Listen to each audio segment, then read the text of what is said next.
Welcome to Full Prefrontal, the show that exposes the mysteries of executive functions.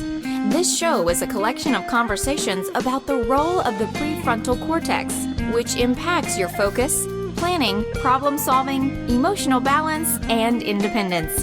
These conversations will introduce mental tools that will empower you to shift your mindset for a successful life. And now, here's your host, Suniya Kamath. And welcome back to Full Prefrontal, where we are exposing the mysteries of executive function. I am here with our host, Suniya Kamath. Good morning, Suniya. As usual, really good to be with you and very much looking forward to this conversation. Me too. And thank you so much for welcoming me to get started with this very important topic today. You know, we've had a range of topics. We have covered different ranges of children to young adulthood. And today's topic specifically applies to this readiness for young adulthood. What does that look like? And what are the factors that influence them? So, pressure to get into a good college is enormous. And not just any school, but Ivy school seems to be top of the mind for parents who particularly come from affluent backgrounds. And these schools are, the school ranking and the kind of program ranking and their status becomes a very important thing, just the way ultimately is the parents' privilege to put a sticker on their car, I like to call it. I was looking for some stats about last year's applications, and it was a shock. It was probably not shocking, but I guess the highest number was Cornell, which got 43,000 applications, and their rate of acceptance was 14%. And Brown was the lowest number. No, I guess Columbia was the lowest number, which was 7%. And even Yale, I guess, was 6.3. But their applications that they got was 32,000 people. So what all this is telling you is people are putting a lot of money and they're putting all kinds of force behind getting their children ready for these Ivy schools. And I'm not limiting myself to these Ivy schools, but there's a certain amount of pressure. Parents are recruiting ACT, SAT prep tutors, private tutors who teach you how to write. In fact, one of my friend's sons was very innovative and came up with this services that he began to offer to write college essays and for a cost for a student, which was not his own essay. And finally, I'll just tell you my child's little predicament was one of the things that got me worried is a lot of these college essay questions were related to what kind of incidents in your life shaped your belief system or shook you out of your comfort zone. And no, my kid had not had any radical thing happen to him. So that was pretty sad. So with that in mind, I'm so delighted to invite Dr. Suniya Luthar, who is a foundation professor of psychology at Arizona State University. And she's a professor emerita from Columbia University Teachers College. Her research has involved understanding pathways to resilience in deep, diverse population and developing interventions to address these. She recently wrote a very powerful essay, which we will link in our post-show notes, about the scandal that we all came to know in Hollywood with college admissions. She is a mother of 2 grown children herself, and her recent scientific focus has been on motherhood. Studies aim to illuminate what best helps women negotiate the challenges of this life-transforming role. And what a beautiful way to capture that life-transforming role. So I can't wait to get started. Welcome, Suniya, to the podcast. Thanks, Suniya. Pleasure to be here. And so I have been asking this question of a lot of my guests. This podcast is about executive function, which entails how children master their skills that allow them to form goals, stay intentionally focused, adapt flexibly, and manage behaviors and emotions with great resilience throughout the transitional phases of their lives. So because you are a researcher, a psychologist yourself, how would you describe your own executive function? And secondly, somebody who researches resilience, parenting, and impact of affluence on long-term outcomes, how did that research influence your own parenting, and how did your children benefit from those insights, if you don't mind? I think looking over my lifespan, I just turned 60. It was at the age of 15 that I decided I was going to be a child psychologist. I was in India at the time in my grandmother's kitchen. Oh, wow. I just finished reading this book called I'm Okay, You're Okay. So that's my favorite book. Yes, I did read at the same time. So it was at that time that I decided this is what I was going to do. Fast forward to I got a bachelor's in child development and then a master's at Lady Irwin College in India, in Delhi. And then a few years later, applied to do a PhD here in the US and went to Yale, finished that about 1990, and so stayed the course, studying kids and the questions on resilience and how best we can help them. So that's the overarching goal that I've had, if you will, and what I want to do with my life in terms of my head and my work and my career. In terms of being organized, I don't think I was quite as organized as a youngster. I mean, you have your structure built around you. You have homework assignments and exams and so on. So to some degree, I guess you're kept moving whether you like it or not.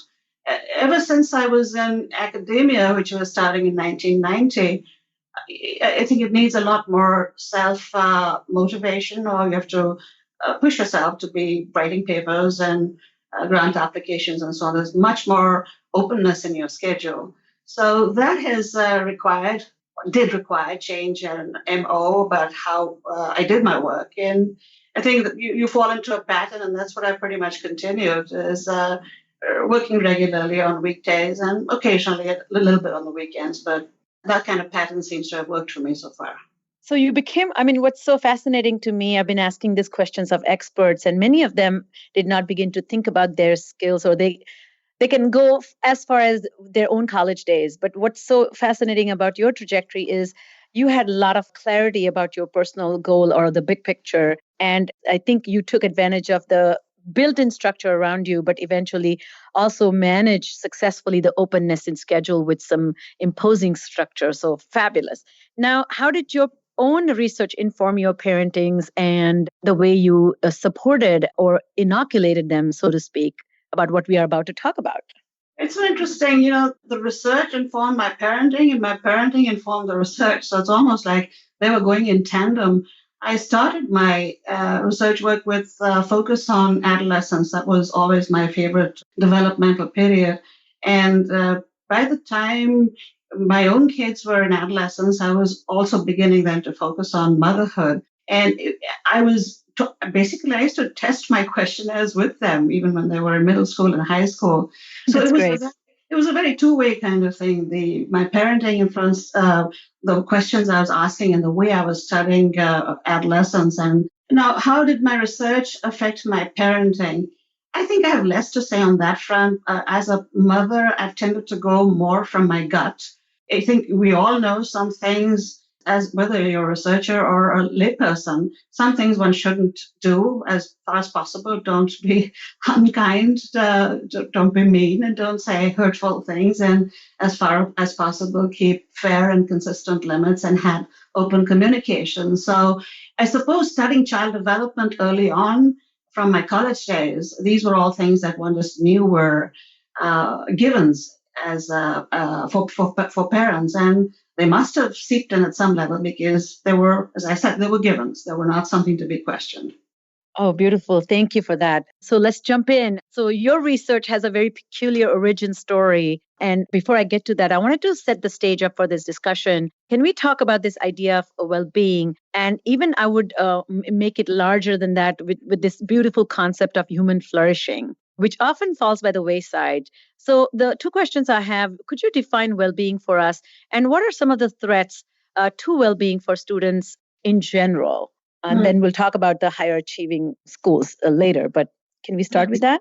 Lovely question, Sucheta. So my advisor in graduate school was a gentleman called Ed Ziegler, who was one of the founders of Head Start in this country. And Ed was fond of speaking about the, quote, whole child, so that we didn't speak about one aspect of development, whether it was cognition or language or psychosocial or behavioral, but thinking about the child as a whole. When I think about well-being, my focus is centrally on the aspects of psychological, emotional, social, behavioral well-being, with academics and so on as in the picture, but certainly not at the center.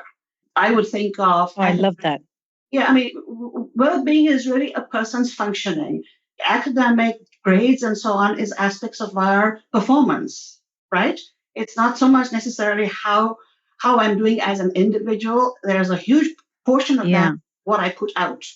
And where that fits in with the academic structure that I'm in, whether it's high school or college or so on. So I'm not sure I would put grades and well-being quite as centrally, but certainly I would put your mental health, your quality of your relationships, very, very important, not just with family, but with peers, and investment in something that is larger than yourself, in other people, investment in your own well-being, that of your friends and family, but something larger than yourself.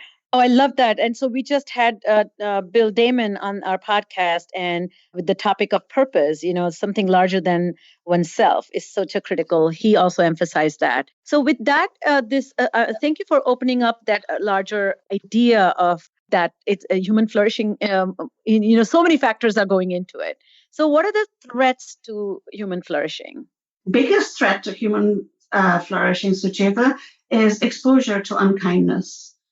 Maltreatment, whether that comes from, there's no question, psychological research, the number one thing is whether it's comes from your primary caregivers, your mother, your father, your family, your peers in the form of bullying, teachers at school whom you feel humiliated or excluded by.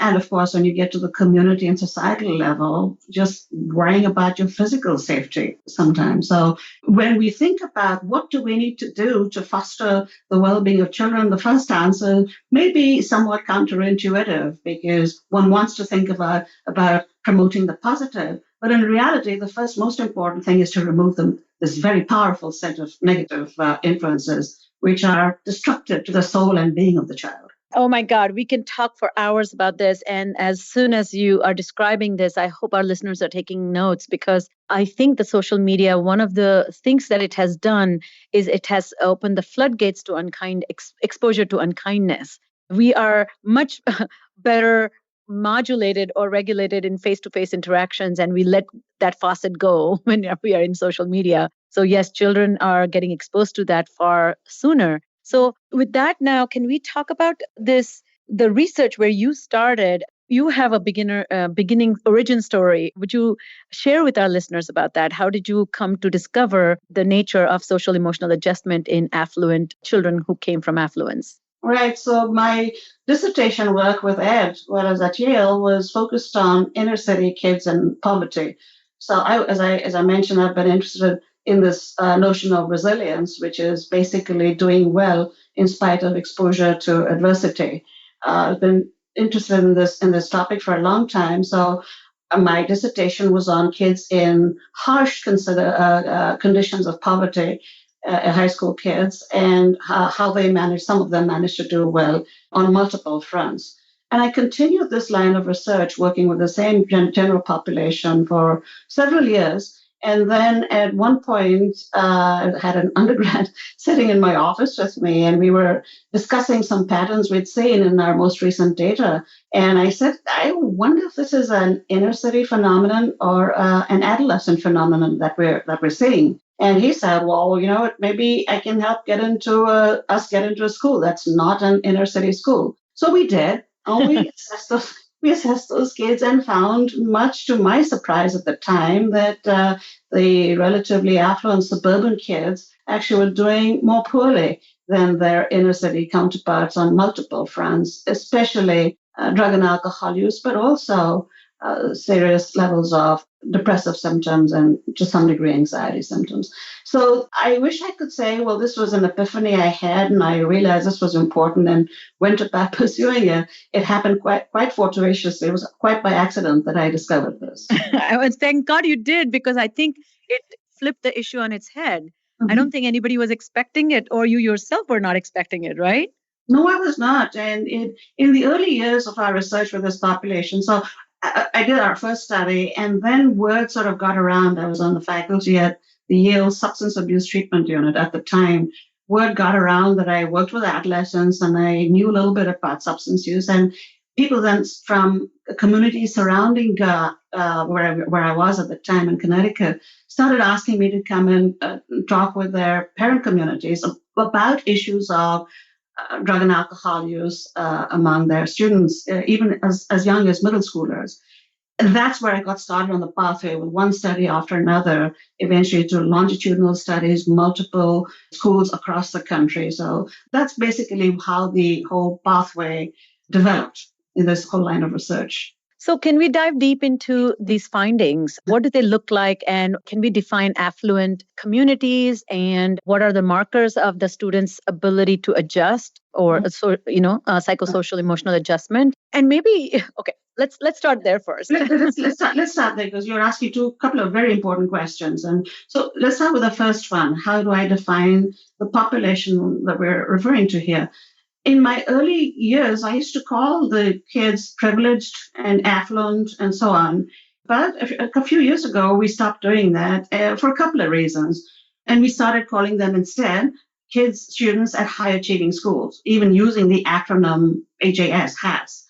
Why? Because that really is the common denominator across all the schools that we have assessed that are in this category. Sure, they serve generally upper middle class families, but not all kids in those schools are from, well-educated, white-collar professional families. Yeah, there are some that are low income. There are some on scholarships. But beyond so there is some diversity. Not everyone is affluent. But really the most, how shall I say this, obvious thing that unites all of these 20, 30, 40-odd schools that we studied is their high levels of achievement. Their SAT scores are high there. They offer multiple AP courses, rich extracurriculars. Websites will tell you about the colleges that their graduates go to. So that really is the defining feature. We study kids who are in high achieving schools. That's the definition. Gotcha. So the schools are high achieving by default. That means the parents have money to send them to such specialized experiences. And there may be very few handful of kids who are on scholarships, but a majority of them come from certain income bracket, correct? Yes, that is correct. So there's a certain class of children we are talking about. Sucheta, it's an important distinction, and I'll tell you why. Because I have found over the years when I use the word affluence, most parents tend to switch off and say, well, that's not me. They must be talking about some billionaire somewhere. I know. Which is so not. But when I tell them, listen, this is what we're talking about. Kids at these schools that have this kind of profile, it's much easier for parents to identify with, this could be my kid's school, as opposed to saying, no, that's not a group to which I belong. Does that make sense? Yeah, and I think one of the things people quickly want to get away is because the affluence also implies that we have general disregard, or we are so, high mighty, and everybody wants to be, I don't want to use the fakely, humble, but they want to distinguish themselves as we are just middle class. No, right. This is doctors and lawyers and some professors and accountants, right? We are talking about? Yes, you're absolutely right. So that's one thing, and most of us are a little bit uneasy about saying, well, I'm a rich person. Fine. My task, Sucheta, is to help parents understand the magnitude of the risks that our kids are experiencing. That's the second part of your question. And if I'm going to help parents understand that, I have to reach out to people and say, yes, this is you to whom I'm speaking. This is me. This is you. This is my sister. This is my family. This is your family. Unless I can convey this message in a way that is palatable enough for people to say, this could really apply to my family and my home. Unless I can do that, I'm not going to be able to help parents, schools, and communities change things so that our kids are not in the kind of dire trouble that they're in right now, which is the second part of your question. So what's the deal? What's going on? Am I remembering this correctly? Yes. And we can circle back to the question because the issue itself is so vast. If I can quickly ask you to clarify this, that I think you pointed out that there's a general uneasiness about being rich and the what luxuries and experiences and opportunities parents are making available, and they are embarrassed about it and they want to underplay their role because they say, oh, I'm just another parent who will do anything for their children, and they're misguided about that. So I really would like I like that you explained that, and if you have some insights about that, because I think, as you said, how do we make parents lower their guard so they can be receptive to the magnitude of problems that is about to come? So the embarrassment issue or humility issue is one part of it, Sucheta, but there's another very powerful force that's at play here, which is fearfulness and a sense of denial Just think about it. The thing that most terrifies most mothers is being told that your child is in danger, in serious danger, in mortal danger. That level of fear we know this from psychological research, often puts us into a position of denial and not Yes. seeing what's there. So one part of this may be around, I don't want to acknowledge that I'm rich, but the other part is saying, please don't tell me this. I have worked so hard to get my own degrees, to work, to get a decent job, to get my kids into these schools that are so good and give them these opportunities. Are you really telling me that after all of this, my child might be in serious danger? That's a very hard message for parents to absorb. And unless we are able to convey that, A, with the scientific data, but B, with some compassion, and in my case, saying, listen, I've been through this. I'm a mom and I've experienced this. So no sense of judgment whatsoever. Unless we can present these data, both with the science behind it and that level of compassion, as I said, parents are not going to be able to listen. We're not going to be able to affect any meaningful levels of change. And that's what got me attracted to your work. All my readings about your blogs and your interviews have been obsessing over it, primarily because in my practice, that is one particular crowd or group of children I serve. And they are afraid when children have executive dysfunction, for example, because of ADHD or whatever the reason may be. And so they are so desperate to remove this obstacle so that they have experience of success. And any factors that influence their future success, if I bring it up, I had never thought really deeply about this, why there is pushback. I think you just unfolded this for me, that this sense of fearfulness, that how can you accuse me in a way of having done wrong, which was done in good faith effort. So thank you for helping me with that. Not at all. Then there's another, even more possibly charitable way of thinking about it, if you will. Which parent doesn't want the best for his or her child? We all want the best. Now, things have shifted over time so that when you and I applied, certainly when I applied to college or graduate school, there was far less competition to get into, the top-notch places than there is now. You rattled off a bunch of very scary numbers at the start of our conversation. So what I'm getting at is each of us wants the best for our kids that we possibly can get. And the reality is we want them to get the kind of educations that we were fortunate enough to get. That's not a bad thing. It's not a bad thing for parents to want their kids to have a high quality, especially if they have the good fortune of experiencing it, being gratified by it, and living with it. So that's yet another way to think about it. Rather than judging parents and, oh my goodness, they're entitled and arrogant and this and that, is to say, yes, perhaps some are, but overall, let's take a step back and acknowledge the fact that literally every single parent would want the best of opportunities that they could get for their kids. Is that a fair statement? I love that. And I think that you really are making this a topic as an invitational topic, an invitation to engage and not get put off by the idea or suggestions that you have not only done a disservice by gathering wealth, but you are incompetent in the way you're parenting. So I love this setup. So with that in mind, can you talk a little bit about define competition for us? Because this whole research is about them surviving or trying to survive in this competitive world. And then we will talk about the psychosocial deficits that this is leading. So how do you define competition and what are good and healthy skills needed for survival? And I think before we got started with our recording, you were talking about this idea of resiliency versus resilience. Mm-hmm. And I, in my mind, was not being very careful with the two. So maybe that you can tie all this together? Oh, I will make an effort. Let's do competition first. So it is literally you're striving for a certain level of, you refer to them as Ivies, but at the top tiers, it could be small liberal arts schools that are very well reputed places. That is a tier. It's really in terms of the tier of higher institutions of higher learning that parents want their kids to get to. And the competition has got to be not 3 or 4 or 5 or 6 times, but probably by factors of 10, that much higher to get into one of those. So what's happening now is the kids are sitting around, let's say, in the same classroom, AP, algebra, calculus, or on the sports field, playing field hockey or soccer and saying, I know the scout is here for one soccer player, which one of us is that going to be? The scout from that college. Same with the debate team or math team, which one of us is going to make it into that tier of college or that particular, to a Stanford, or which sets up such a high level of competition among the kids.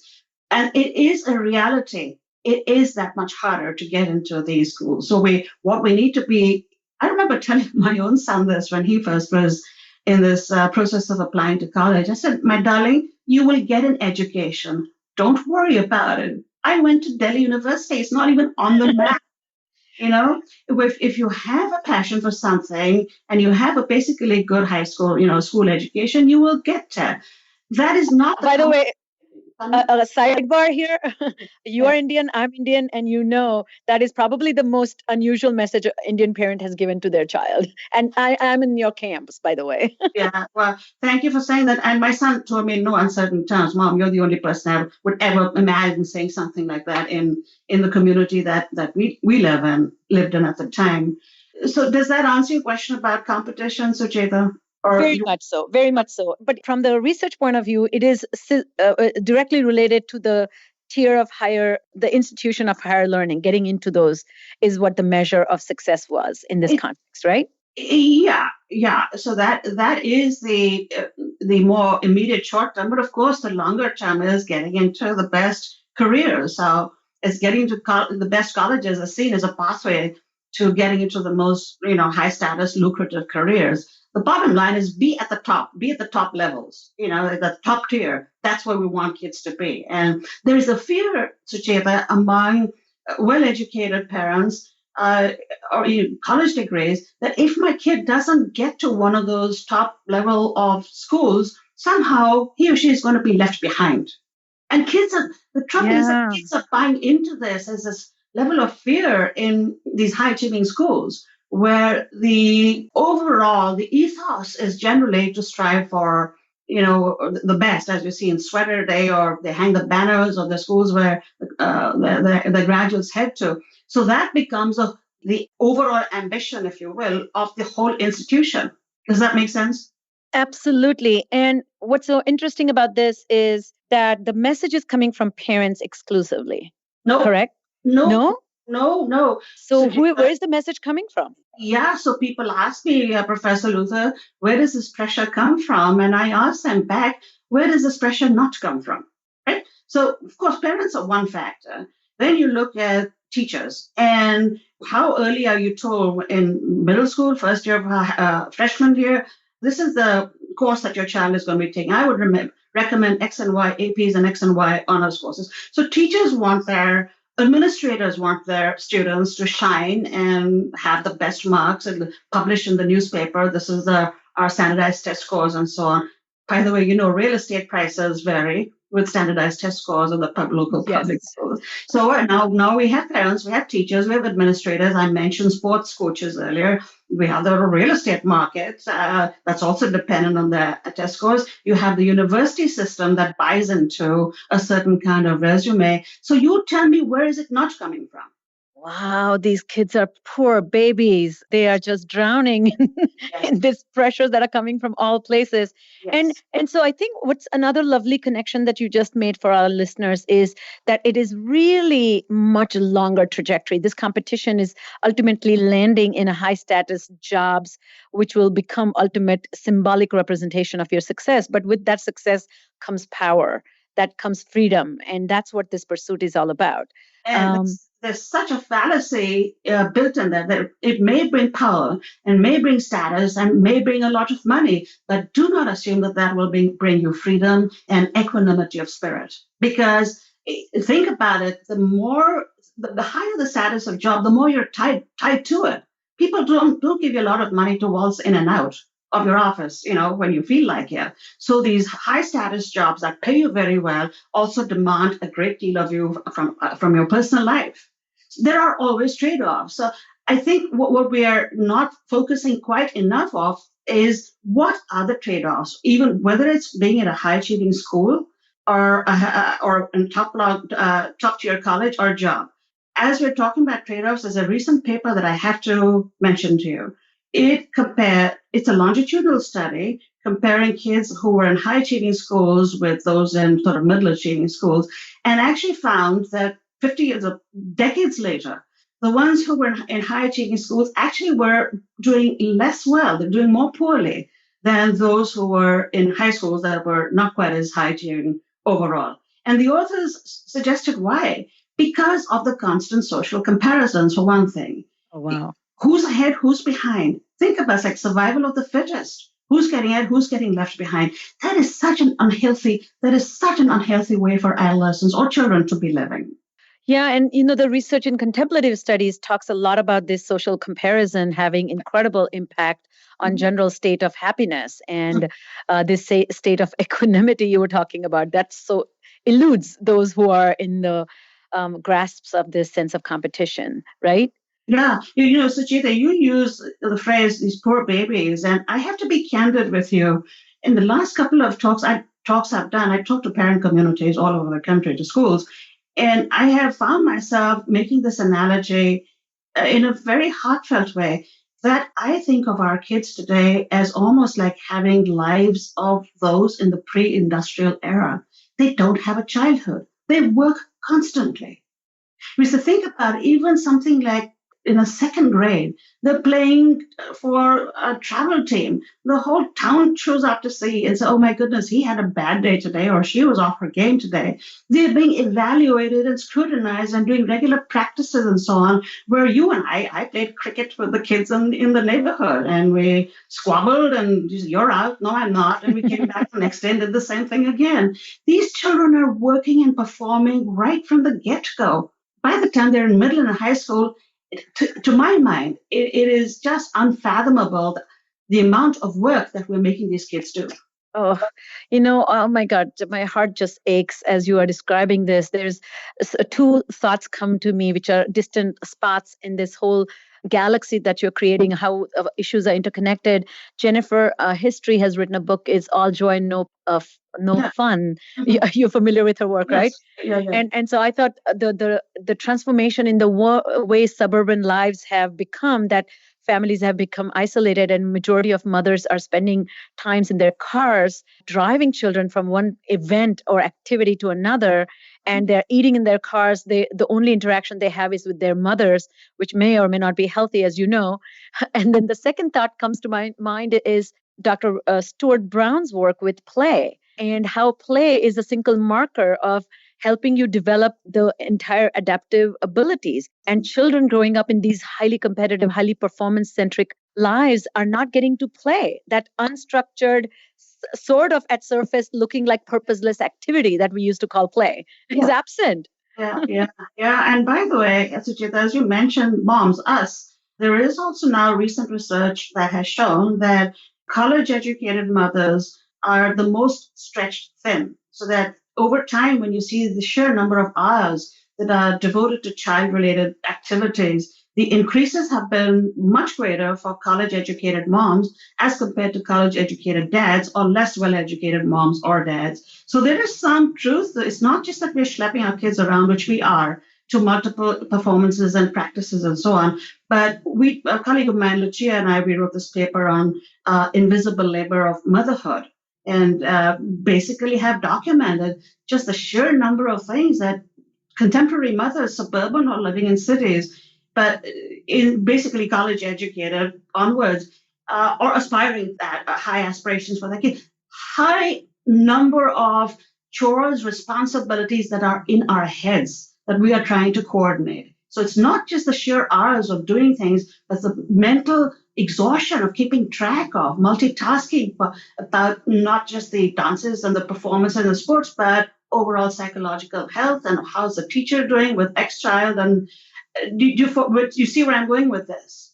Oh yeah, and so you have so much compassion in your heart, and it just comes through you with your work. Talk to us about this idea now that you're currently focused on, which is who's mother's mommy. I think that this research, these findings about highly stretched, highly stressed mothers are becoming the parents of these children, and none of their responsibilities have gone down when they have. And then we are reading all the research about inequality in pay, and the mothers who are working mothers are carrying guilt of having to work and parent. So what is all this? How do Yeah. we try and understand this? Yeah. So, you asked earlier about the influence of my personal life and my work. And I think it was around the time that my kids were getting into middle school when I first started becoming conscious of this. But my goodness, this is a hard job. This is a very, very hard job. And I was only focused on, not just focused on the time and management, but truthfully, Sucheta, on the huge emotional, I don't want to call it burden, but it is to some degree. You're tied to your child. You feel your child's pain 10 times more deeply than your I child feels know. his or her pain. So as I started reflecting on all of this, the emotional issue, psychological, the sense of loyalty that you cannot shrug off, even if you wanted to or tried to, that along with the hours and the inequality of pay, all this put together got me to ask this question: what about mothers' well-being? So this was early Oh, 2000s. wow. Right. So developmental scientists have told us for years, this is what you should do, shouldn't do, this is what you do, that's bad, good. But nobody thought to say, what about mothers? How do they even do this job? How do mothers even do this job? And that's what got me started on this, which has now become another 10, 15-year long history. Well, thank God for you for studying. So tell us, what are your insights? What about mothers' mental health? In what ways they are heading towards crisis versus what are some of the ways to inoculate or build bridges so stop this avalanche from moving further down the road of crisis? Yeah, so this one happily I can come to with a positive, well, of course, assuming you're not in a, God forbid, abusive relationship, we always, that's a given. The toxicity has to be removed if there is some in your life. But beyond that, the single most important thing is embodied in this statement: I feel seen and loved for the person I am at my core. Oh, that's Vedantic principle. That's the spiritual principles of all living, So right? it's also what you call unconditional love. It's also what we, in resilience research, and everybody knows this is what we want our kids to feel: unconditionally loved. So, guess what? The same thing that is the single most powerful protective factor for our kids is exactly the single most powerful protective factor for us who must give it to the kids. So, can you elaborate a little bit about this? So, when the mother feels seen and loved for who she is, there is a sense of groundedness in her. Yeah. And is it external to her? Is it the way people behave and act? Or Yes. is there something within her too that confirms her belief that I am seen for who I am? This is like the looking glass, the self as a looking glass. Most of Yeah. our sense of feeling seen and loved does come from the degree to which we are connected with people around us and in the authentic ways. So I really would say this is the degree to which women, mothers, or men for that matter, feel like there are people in their lives who do see them and do accept them and even love them, warts and all, for the human beings that they are at their cores. And this brings me back to this your work that you have started, the mommy clubs. Is that how you would describe it? Yeah. Which is such a great effort. And so, would you talk about the work that you're doing to provide the guidance and structure where they actually learn how to be Yeah. in that situation, right? Yeah. So just going to go back for a second to your question about what helps. So that was one, feeling unconditionally loved. Second one was knowing that if you're really upset or distressed, that comfort will be forthcoming. Someone will be there. Satisfaction with friendships and feeling real, authentic in your everyday life.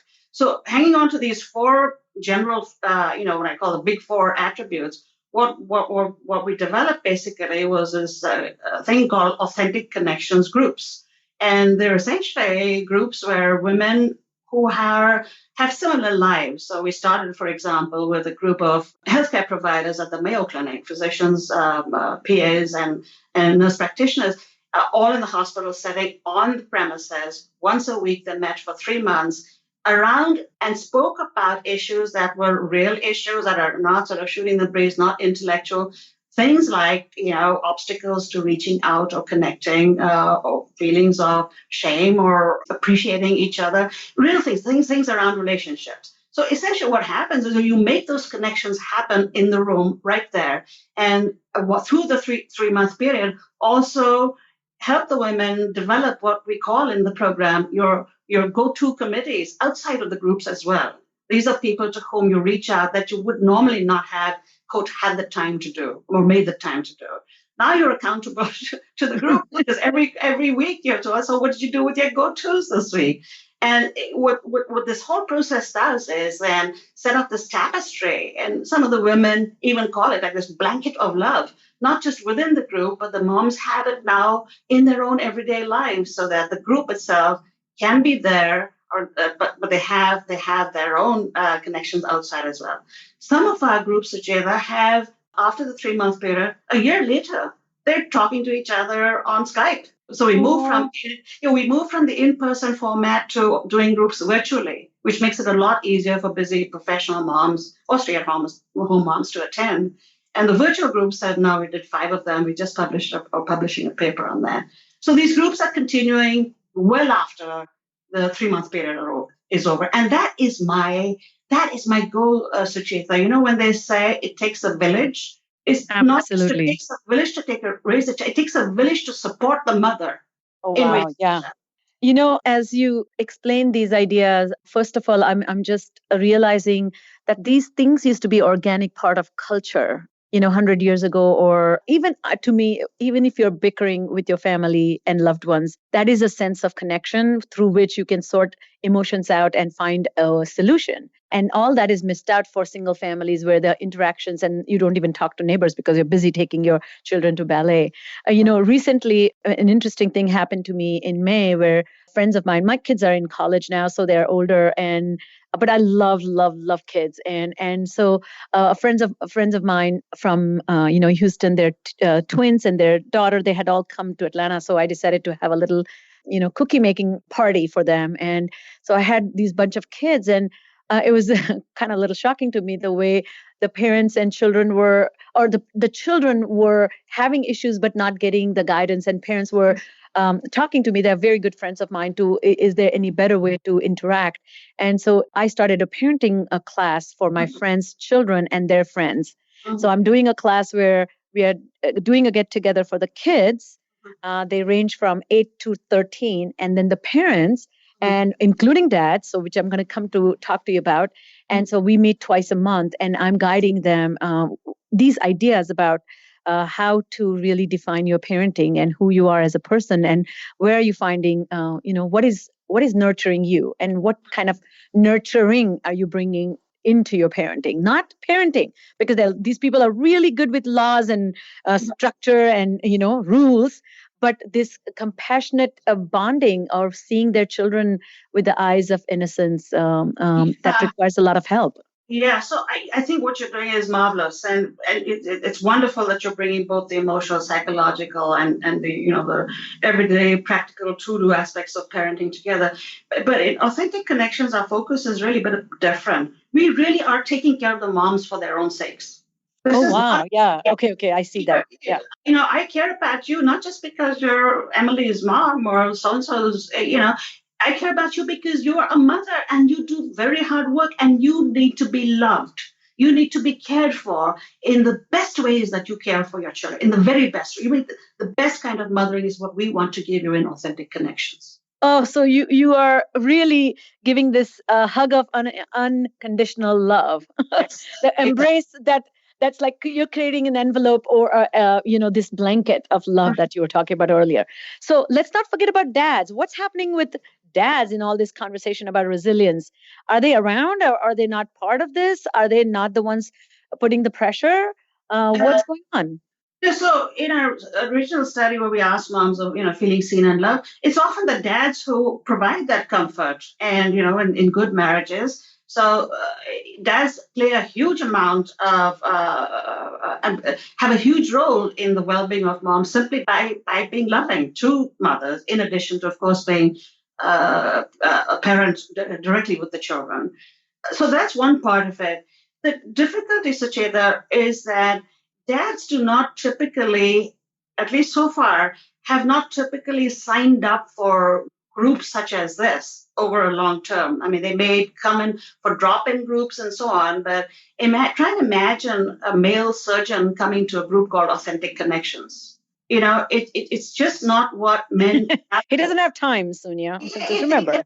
It doesn't pull at them. It doesn't pull at them in the same way that it does at women. So in the field of child development and prevention science, more broadly speaking, this is something that we're grappling with is how do we get dads to engage? What do we need to do that's different? We cannot assume that what works for moms is the same thing that's going to work for dads any more than we can assume that early drug trials used to be with white men, and then NIH made this rule that you have to have women and minorities because you cannot assume that things that work for men work for women in the same way. In much the same way, we in prevention science and child development, and those of us concerned with parenting, this is something we really need to be thinking about. How do we get to the dads? What can we do to engage them? That they need it, that they want it even, I can tell you, is a given. I mean, my son knows about Authentic Connections. He knows the ins and outs. And he's 28. He said, I'd go to such a group, if I could. Oh. But it's not what you could set up, I don't think, for a bunch of 30-year-old young men or 35-year-old young fathers in quite the same way as you can for the mothers. Absolutely. So I know we are at the end of our discussion, but I wanted to circle back to one issue which we didn't quite fully address in depth with these. Would you describe these psychosocial difficulties that adults face who come from, young adults who enter college face when they have had this highly pressuresome environments from where they come, where the only motto is to be prepared to compete? What happens to their psychology? What goes wrong with them? And then maybe if you have some suggestions how to do it better. I'll answer that with two responses. One is in our own longitudinal work, we have followed kids to their middle to late 20s. And when those kids who respond in these pressure cooker environments as high schoolers and middle schoolers with elevated levels of substance use tend to be at much higher risk for diagnoses of addiction when they're in their 20s. So that there is continuity. I mean, if you have a serious problem, whether it's depression or substance use early on in life, there is a greater risk for relapse and so on. So that's one answer. Longitudinally, we've seen some of that in our own research. But the other thing is all that you hear now about counseling services at universities being so overloaded, and basically they don't have the staff to be able to meet the needs of the number of mental health issues that the students are displaying. One of our participants said this very clearly. Well, we've been secured. Had our parents helping us with so much, and suddenly we're in this environment where there's so much we have to do that's on our own. That's so true. It's a big shock. This is so odd too, because it has always been a collaboration, and suddenly young adults who enter, it's the only lifeline is to these counselors, which are not adequate. And that also the suicide rates also have gone up on campuses, right? There's a new study that I've cited on our recent papers, which has also shown over time that the sharpest increases in suicidal ideation and severe depression are among the highest income adolescents and among mothers. Among women. Oh, so wow. high income people are showing particularly stark increases in depression, according to this particular paper, over time. God, so there's a cost to gaining all these, like really striving and competing for the best jobs that pay well, but ultimately it comes at a psychological cost, is what you're saying. Do you remember the Simon and Garfunkel song, Richard Corey? Yeah. Who had a yacht and was always in the papers, liked him very much, and he ended up putting a bullet through his head. So it's that song has always stayed with me. And when I think about this is what we're striving toward, this is the level of wealth and power and status and prestige I want to achieve and my kids to achieve, is take a step back and say, what are the costs? At all costs, the single most important thing, Sucheta, is relationships. Always. Resilience rests on relationships first. Never put that at stake. Wow. And, again, I think as you're saying this, it just again, opened my eyes towards this idea that when you are competing, you're, so to speak, preparing to compete. You're always competing for some sort of gain or measurable gain. So you're either preparing for exams or tests you're taking or competing for competitions. All these pursuits are isolating. And those isolating, ultimately, and then you have to sleep early or you have to eat on time, or you have to, if you're a wrestler, for example, or if you are, whatever. So ultimately, you are living a very solitary life in pursuit of excellence, and that can become quite depressing. So there's something paradoxically that adds to this, which is our cultural focus on mindfulness. Paradoxically, is another. So you're saying this is supposedly for my well-being, but it's also an isolating. It's like you don't.